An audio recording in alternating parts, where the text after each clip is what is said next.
네, 성도 여러분 하루 동안 평안하셨습니까? 2022년 11월 18일 금요일 새벽 기도회를 시작하겠습니다. 오늘 저희들에게 주신 하나님의 말씀은 다니엘서 8장 15절부터 27절까지 말씀입니다. 다니엘서 8장 15절부터 27절까지 말씀 제가 봉독해 드리도록 하겠습니다.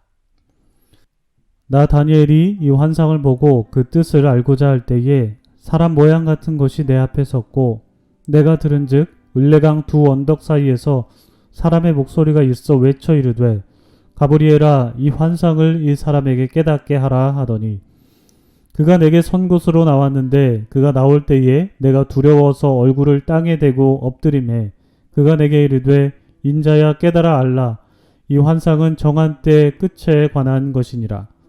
그가 내게 말할 때에 내가 얼굴을 땅에 대고 엎드리어 깊이 잠들매 그가 나를 어루만져서 일으켜 세우며 이르되 진노하시는 때가 마친 후에 될 일을 내가 내게 알게 하리니 이 환상은 정한 때 끝에 관한 것임이라. 내가 본 바 두 뿔 가진 순양은 곧 메대와 바사 왕들이요 털이 많은 순념소는 곧 헬라 왕이요 그 두 사이에 있는 큰 뿔은 곧 그 첫째 왕이요 이 뿔이 꺾이고 그 대신에 네 뿔이 났은즉 그 나라 가운데에서 네 나라가 일어나되 그의 권세만 못하리라. 이 네 나라 마지막 때에 반역자들이 가득할 즈음에 한 왕이 일어나리니 그 얼굴은 뻔뻔하며 속임수에 능하며 그 권세가 강할 것이나 자기의 힘으로 말미암은 것이 아니며 그가 장차 놀랍게 파괴 행위를 하고 자의로 행하여 형통하며 강한 자들과 거룩한 백성을 멸하리라. 그가 꾀를 베풀어 제 손으로 속임수를 행하고 마음에 스스로 큰 채하며 또 평화로운 때에 많은 무리를 멸하며 또 스스로 서서 만왕의 왕을 대적할 것이나 그가 사람의 손으로 말미암지 아니하고 깨지리라. 이미 말한 바 주야에 대한 환상은 확실하니 너는 그 환상을 간직하라. 이는 여러 날 후에 일임이라 하더라. 이에 나 다니엘이 지쳐서 여러 날 앓다가 일어나서 왕의 일을 보았느니라. 내가 그 환상으로 말미암아 놀랐고 그 뜻을 깨닫는 사람도 없었느니라. 아멘.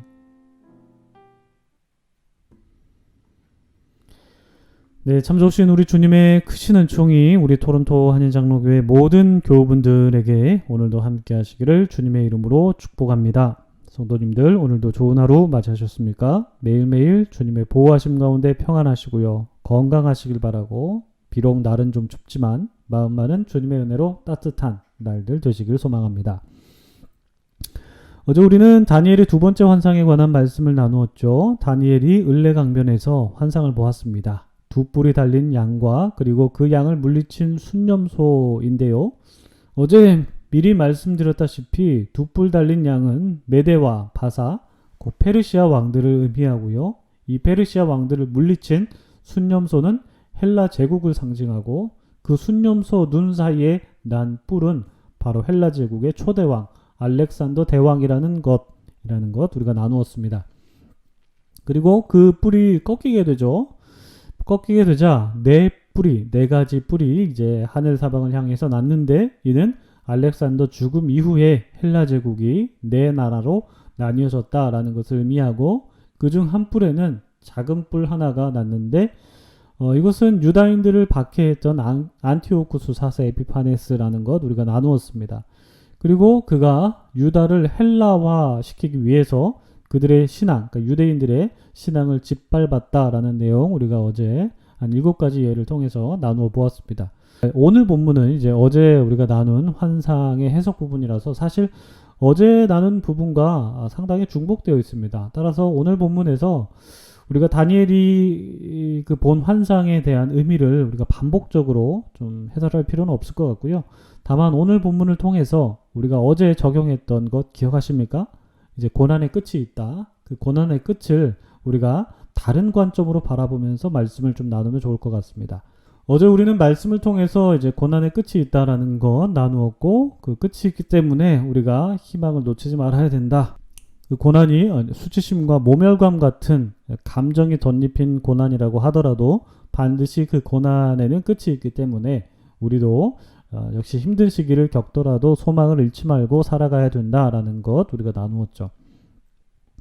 크리스천들 사이에서는 종종 이런 말들 합니다. 어떤 말이냐면 우리는 이미 이긴 싸움을 하면서 사는 사람들이다 라는 말 종종 하곤 하죠. 이 말은 크리스천들이 영적 전쟁에서 이미 이긴 싸움을 하면서 살아간다라는 그런 의미라고 볼 수 있습니다. 크리스천들이 이렇게 말할 수 있는 이유가 무엇일까요? 아마도 예수님께서 십자가에 달려 돌아가시기 전에 제자들에게 이렇게 말씀하셨죠. 내가 세상을 이기었노라 라고 말씀하셨고, 예수님께서는 죄와 사목을 이기시고 부활하셨기 때문에 그 죽음이라는 그 죽음조차도 예수님을 이길 수 없다라는 것에서 비롯된 것으로 보입니다. 그래서 예수님을 주님으로 믿고 있는 우리에게는 사망이 더 이상 왕노릇하지 못하게 되는 것이죠. 바울 사도도 로마서 5장에서 우리가 예수 그리스도의 은혜로 왕노릇하면서 그 은혜 안에 거한다라고 말씀하고 있는데요. 이것은 곧 예수 그리스도의 은혜 안에 있는 자는 사망으로부터 자유하게 되고 그의 구원을 받게 된다라는 것입니다. 그러니까 반복하자면 비록 이 땅에서는 고난이 있고 재난이 있고 죽음의 그늘 아래서 고통받고 있지만 그럼에도 예수 그리스도를 믿는 우리들에게는 예수님께서 이미 사망을 이기셨기 때문에 우리 역시 부활의 소망을 갖고 살아갈 수 있고, 이것은 사망이 더 이상 우리에게 왕노릇하지 못하고 우리는 사망의 지배 아래에서 벗어난다라는 그런 확신을 갖게 된다라는 것이죠. 그래서 우리는 이미 이긴 싸움을 하고 있다라고 그렇게 말하는 것 같습니다. 근데 이 말을 뒤집어 보면 우리는 사망을 이미 이기고 승리하는 것이지만 사망은 이미 패배가 결정된 상태에서 그의 영향력을 행사하는 것으로 우리가 관점을 좀 바꿔서 생각해 볼 수가 있다는 것이죠. 마찬가지로 안티오쿠스 4세가 유다인을 억압하고 핍박하겠지만 그 끝이 있다라는 것도 유다인들에게는 이미 승리에 대한 확신이 있다라는 것이고, 그것을 좀 뒤집어 보면 안티오쿠스에게는 패배가 이미 결정되어 있다라는 뜻이 되겠습니다. 구약 성경에서는 여호와의 날이라는 표현이 종종 등장하는데요. 이 말이 이사야서에서 좀 여러 번 나오고 요엘서에서 나오고 그리고 아모스와 스바냐서에서도 나옵니다. 이 여호와의 날이라는 이 말은 하나님을 믿는 백성에게는 구원의 날이지만 의인을 핍박하고 하나님을 대적하는 자들에게는 심판의 날이라는 중의적인 의미가 있습니다. 그러니까 이 여호와의 날은 하나님께서 역사에 결정적으로 개입하시는 날이라는 점에서도 이제 중요한데, 그렇지만 세상 사람들은 어떻게 말합니까? 하나님께서 무슨 역사에 개입하시냐? 하나님은 없다. 이런 어리석은 말을 하죠. 그래서 그들은 시편 14편 1절에서 나온 말씀처럼 그들은 부패하고 그 행실이 가증하고 선을 행하지 않습니다. 왜 그렇습니까? 그들은 하나님의 존재를 부정하기 때문에 무절제한 삶을 살아가고 세상의 흐름에 표류하면서 살아가기 때문이죠. 그렇지만 하나님을 믿는 사람들은 하나님이라는 그 절대선에 자신의 삶을 맞추려고 하고 또 하나님의 뜻을 구하면서 자신의 삶을 반성해 가면서 살아간다는 점에서 어리석은 사람들과는 확연히 구분이 됩니다.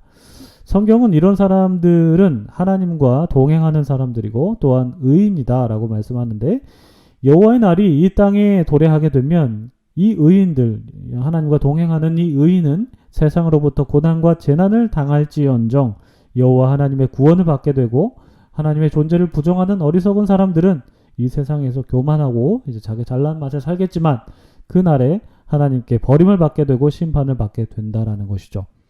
이렇게 하나님께서 역사에 결정적으로 개입하심으로써 악인에게는 심판을 행하시고 의인을 구원하신다는 것이 바로 여호와의 날의 핵심 개념입니다. 비록 그 날이 도래하기 전까지는 상당히 좀 아득하게 느껴지기도 하겠지만, 그러나 그 날은 반드시 도래하고 그 날에 의인은 승리하고 악인은 패망하게 됩니다. 이 여호와의 날이 아득하게 느껴지기 때문에 이 종말론적인 성격도 있습니다만, 그러나 동시에 이 종말이 이루어지기 전에도 하나님께서 역사에 개입하심으로써 당신의 뜻을 이루어 나가신다라는 점에서 여호와의 날은 현재적이기도 합니다. 그러므로 유다인들이 받게 될 그 고난의 때가 반드시 끝이 있다라는 것의 또 다른 의미는 그들을 괴롭히고 그들을 핍박하는 존재들 반드시 하나님의 심판을 받게 된다라는 결론으로 볼 수 있다라는 것이죠. 즉 교만하고 자만하고 하나님을 멸시하는 사람들의 결국은 패망하게 된다라는 것입니다. 여러분, 사도 바울의 교훈처럼 우리가 선을 행하다가 낙심하지 말아야 하는 이유가 바로 여기에 있습니다. 우리가 하나님의 말씀에 순종하고 하나님의 뜻을 구하면서 살아가다 보면 세상의 논리에 우리의 신앙이 흔들릴 때도 분명히 있습니다. 또한 다니엘처럼 마음이 지치고 상할 때도 있습니다. 근데 그렇게 살다 보면 우리의 자존심이 짓눌릴 때도 있고, 또한 세상 사람들이 그냥 아무런 거리낌 없이 누리는 것들이 있잖아요. 그런 것들을 우리는 고민하고 우리는 생각하고 때로는 그것을 포기할 때도 있다라는 것이죠. 하나님의 세계라는 찬양의 가사처럼 단순한 선택도 굉장히 왜 우리한테는 버겁지라는 그런 때가 찾아올 때가 있습니다. 그러니까 그렇게 우리의 삶이 좀 답답할 때가 분명히 있는데, 그렇지만 우리는 하나님께서 역사에 개입하신다. 하나님께서 반드시 종말의 때에 하나님의 뜻을 이루시겠지만 그럼에도 그 전에도 하나님께서는 역사에 개입하신다라는 것을 믿고, 또한 종말이 있다라는 것을 믿기 때문에 그 종말이 뭐 개인적인 종말, 개인적인 죽음일 수도 있고 아니면 우주적인 종말일 수도 있는데, 뭐 어떤 종말이든 간에 종말이 있다라는 것을 우리가 믿기 때문에 우리는 끝이 있다라는 것을 믿는 사람들이죠. 그리고 그 끝에 계신 하나님을 붙들며 살아가는 것이 우리에게 진정한 삶의 의미이자 가치고 결국엔 승리하게 되는 이유이기도 합니다. 여러분, 바라기는 우리 모든 토론토 한인장로교회 성도님들께서 바로 이런 하나님의 때를 믿으시면서 여호와의 날에 구원받는 모든 성도님들 한 분 한 분 다 되시기를 소망하고요. 또 하나님의 뜻을 구하면서 나를 낮추고 하나님의 뜻에 나의 삶을 반성해 나가시는 복된 분들이 다 되시기를 주님의 이름으로 축복합니다. 세상의 끝날을 결정하시고 이 세상 속에서 개입하시는 여호와의 하나님의 그 날을 바라시면서 하나님과 동행하시는 모든 분들 다 되시길 소망합니다. 기도하겠습니다. 참 좋으신 하나님, 오늘도 저희에게 말씀해 주셔서 감사드립니다. 이 세상에 끝이 있다라는 것은 하나님을 믿는 자들에게는 구원이요, 하나님을 믿지 않고 하나님 없다 하는 자에게는 저주임을 우리가 보게 됩니다. 안티오쿠스 4세 에피파네스가 유다인들을 억압하고 그가 교만하고 그리고 많은 폭정을 저질렀지만 결국엔 하나님의 나라는, 하나님의 때는 도래하게 되어서 그의 시대는 저물게 되고, 그리고 또 그로부터 핍박받은 유다인들은 구원받았듯이 하나님의 때가 우리의 때에 반드시 이루어지겠다라는 것을 우리가 믿는 마음으로 우리가 살아갈 수 있도록 도와주시고, 그 하나님의 구원을 바라면서 우리가 오늘의 삶도 정말 하나님의 뜻에 맞추면서 살아갈 수 있도록 하나님 저희를 인도하여 주시옵소서. 감사드리며 예수님의 이름으로 기도드립니다. 아멘. 네, 성도 여러분, 오늘도 좋은 날, 복된 날, 행복한 날 되시고요. 여호와의 날에 이루실 하나님의 구원을 바라시면서 주님의 뜻에 맞는 삶을 살도록 기도하시면서 오늘도 하루 시작하셨으면 좋겠습니다. 기도하시겠습니다.